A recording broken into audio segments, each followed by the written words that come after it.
Hello, I'm Ann Bertarelli, business relationship coach and co-author of the book Relationships That Work, Work That Matters. In this short video, I'm going to show you how your words may be sabotaging your important relationships. You know, the words that you say are a very important part of how well you're able to build a relationship with another person. Sometimes we just let words slip out of our mouths uncensored. And sometimes it's the subtlest things that can get us in trouble with another person or create a relationship breakdown. In this video, I'm going to point out some of these potential pitfalls so that you can take a look at how you might be sabotaging your important relationships. Building and maintaining productive relationships isn't rocket science, but it can be if you don't follow some simple guidelines. The first guideline to having a productive relationship with another person is very simple. Try your very best not to piss them off.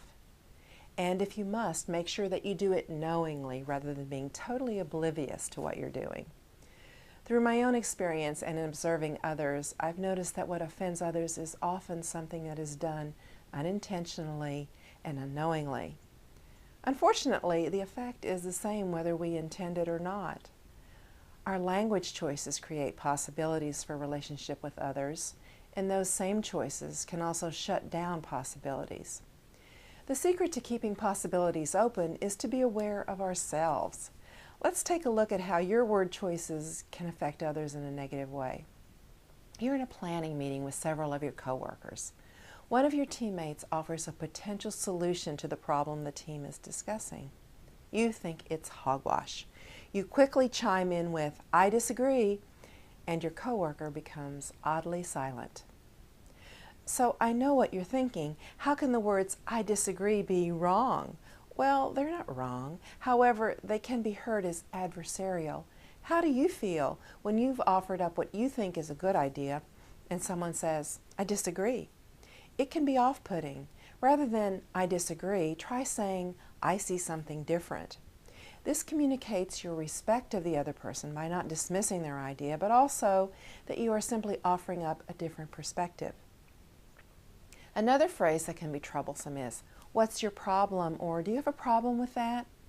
People say this all the time, and you may be saying it from a place of really wanting to know, but it's really hard to say those phrases in a way that communicates curiosity rather than judgment. Introducing the word problem into the conversation introduces a problem into the relationship. Instead, try saying something like, "What's your concern about the issue?" or simply a neutral, "What do you think about that?"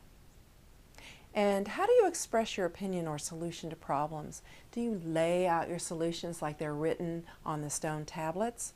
Or do you offer them as a potential course of action? Guess which one will land more effectively? Here's another example. In the same planning meeting, you absolutely know that you have the solution to the production problem that everyone is so concerned about. So you say, "The problem is ABC, and here's what we need to do to fix it." That's the stone tablets version. Who made you master of the universe with all the answers? And believe me, this is what your colleagues are probably thinking. An alternative is to offer your solution, and I do mean offer rather than declare or decree. You could say, "I offer that the solution to this issue is ABC," or "I'm thinking that maybe a good solution to this issue is." Can you see that this is a more inclusive way to work with your colleagues? It says you're engaged in problem solving with them and that you're willing to see other points of view besides your own. I could continue on and on with examples of how questionable language choices put people off and still not have every possible example covered. The real message is to be more aware of how your words land with the other person. How can you tell? You pay very close attention to their body language, their willingness to engage with you, their overall demeanor. Some people are very willing to tell you that you're being too bossy, judgmental, selfish, etc. But mostly, people hesitate to engage in a confrontation unless they're forced into it. So they may just suck it up and not say anything. But guess what? You will never be able to build a big relationship if they are just sucking it up whenever you're around. And if you have to work closely with that person, or if that person is your life partner, you're toast. It's much easier to pay attention and self-correct as you get feedback, overt or subtle. And if all else fails, ask them how you're doing. In this video training, I've talked about the importance of our language choices in building productive relationships with other people. I've mentioned that a degree of self-awareness, that is, how you're landing with other people, is useful. And if you're not sure about how your words are being received, asking is always a good practice.